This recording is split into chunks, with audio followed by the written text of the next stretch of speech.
Hello everyone, my name is Quinn, and today we are going to be ranking the top 10 teams in the NFL as free agency starts.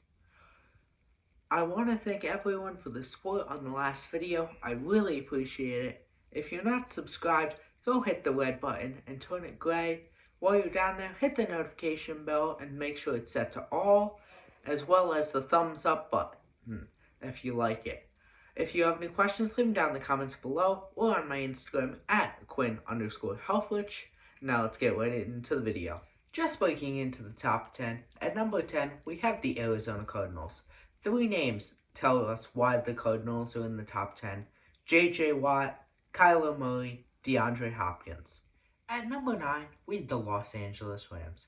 The Rams had a pretty good season, finishing a respectable 10-6 behind division foe Seattle Seahawks in the NFC West.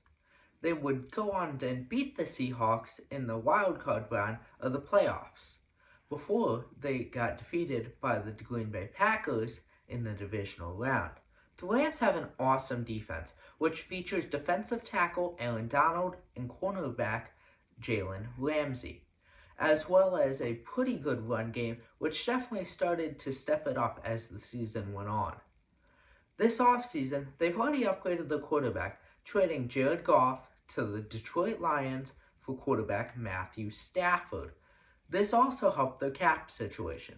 I think the only bad thing about this trade for the Rams is that they will not get to pick a first rounder until 2024, which means they will have not picked a first rounder in 7 years.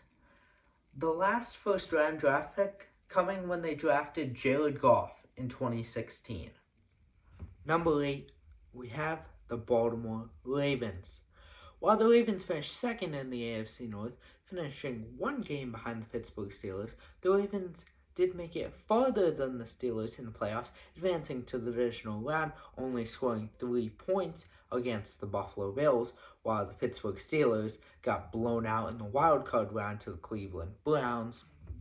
The Ravens have a very good run game, but the end of the season, most teams had figured that out and were able to game plan and shut it down. The Baltimore's defense is solid, but the pass game needs some help. Lamar Jackson needs some weapons other than Hollywood Brown and phenomenal tight end Mark Andrews. Other than that, the Ravens don't really have anyone, and that is something they will need to improve in free agency. Number 7, Tennessee Titans. The Titans finished in first in the AFC South, but fell to the Ravens in the wildcard round. But you may be asking me, Quinn, if Baltimore beat Tennessee, why are you putting Tennessee ahead of Baltimore? I'm telling you that Tennessee is the more balanced team. They have an outstanding rushing game with Derrick Henry, and a pretty good passing game led by Ryan Tannehill and receiver A.J. Brown. The downfall of Tennessee is that their defense was not good at all, finishing 24th in points allowed with 439 in the regular season. This offseason, they've already signed former Pittsburgh Steelers linebacker Bud Dupree, but I don't think that'll be enough to turn this defense around, as we saw last year when they picked up Jadeveon Clowney. Number 6, New Orleans Saints. Before I start talking about the Saints, I just want to say congratulations to Drew Brees on a great career. You will be missed throughout the NFL. I thought about moving the Saints down to either 8 or 9 when I heard about Drew Brees making it official, but this team still has Alvin Kamara, Michael Thomas, and a great defense. So what could go wrong even if Taysom Hill is going to be their starting quarterback? But Taysom hasn't won the job yet, as Jameis Winston just got signed to a new deal as well. So there will be a battle in New Orleans for the quarterback job. First time in 15 years that's happened. Number 5, Cleveland Browns. Congratulations, Browns, after finally making it to the playoffs after 17 seasons. As a Bills fan, I've known what that's been like going through a drought.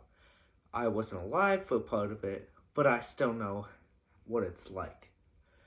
The Browns are an absolutely stacked team with two stellar running backs in Nick Chubb and Kareem Hunt, as well as a great receiving core which includes Jarvis Landry and Odell Beckham Jr., who unfortunately missed the second half of the season with a torn ACL.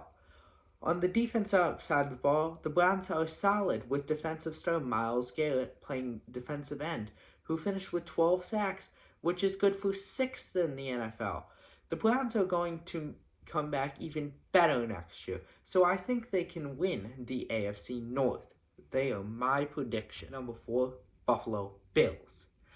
I thought about moving the Bills up to 3, but then Aaron Jones re-signed with the Packers, so I kept them back at 4. But that was a very, very hard decision for me because I'm a Bills fan. The Bills had an awesome season, finishing in first place in the AFC East. First time since 1995 that that's happened.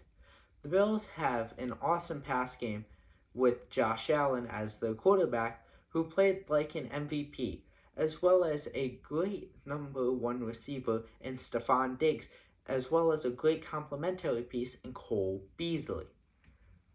The Bills did not have a great running game this year, but they also didn't run the ball that much. In the end, that didn't matter as they were able to score, averaging 31.6 points per game. That's second in the NFL. The Bills' defense was not good at all in the beginning of the season, but got better as the season went on. Number 3, Green Bay Packers. The Packers finished in first in the NFC in the regular season. The Packers' success was not just because of one person, although Aaron Rodgers, their quarterback, winning MVP, helped. The whole team was great. They had Pro Bowl running back Aaron Jones, who I mentioned earlier, just re-signed with the Packers. They also have Pro Bowl receiver Davante Adams to help Aaron Rodgers. The Packers' defense is solid, finishing 13th in points allowed. This is the team who drafted Jordan Love in the first round when they still had Aaron Rodgers. Number 2, Kansas City Chiefs. The Chiefs came oh so close to winning another Super Bowl. Oh wait, they lost by 22. The Chiefs are still a very good football team. They still have Patrick Mahomes, who is a god. They have Travis Kelce, the tight end, who is a god. They have all-star receiver Tyreek Hill, who is also a god. So this team is still loaded on offense. The defense got exposed a little bit in the Super Bowl, but I'm sure they will rebound and can pick up where they left off last season. Number 1, Tampa Bay Buccaneers. Congrats, Tom, on number 7, which is more than any NFL franchise. This team has won the Super Bowl, and some analysts are already saying they've won free agency by re-signing and franchise tagging players, as well as extending Brady. One day he will retire, I tell myself. One day. One day, I hope. And now they have re-signed Rob Gronkowski. So this team is really not going to change a whole lot, and they will probably be the same team like last year. I think they are poised to get another. So let me know what you guys think down in the comments below. Do you agree with me? Do you disagree with me? I'd love to hear from you. Thank you all for watching. I'm Quinn, and I will see you soon.